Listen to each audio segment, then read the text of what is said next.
শুনছিলেন essential home care সংবাদ শিরোনাম। এবারে বিস্তারিত।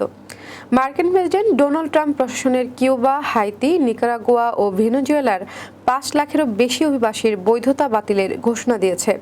আগামী 24 এপ্রিলের মধ্যে তাদের যুক্তরাষ্ট্র ত্যাগ করতে হবে, অন্যথায় তারা নির্বাসনের ঝুঁকিতে পড়বেন। সাবেক প্রেসিডেন্ট জো বাইডেনের সময় চালু হওয়া CHNV কর্মসূচির আওতায় এই অভিবাসীরা যুক্তরাষ্ট্রে প্রবেশের সুযোগ পেয়েছিলেন। বাইডেনের প্রশাসনের যুক্তি ছিল এটি সীমান্ত অবৈধ অভিবাসন কমাতে সাহায্য করবে।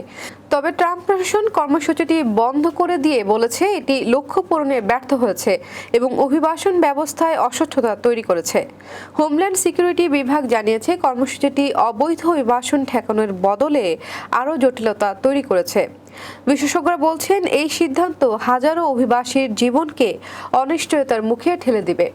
এদিকে ট্রাম্প প্রশাসন ইউক্রেনীয় 2,40,000 অভিবাসীর অস্থায়ী বৈধতাও বাতিলের চিন্তা করছে, যা অভিবাসন নীতিতে আরও কঠোর অবস্থানের ইঙ্গিত দিচ্ছে।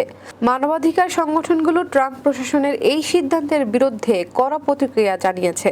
তাদের মতে এই নীতি হাজারো পরিবারকে বিচ্ছিন্ন করবে এবং মানবিক সংকট সৃষ্টি করবে।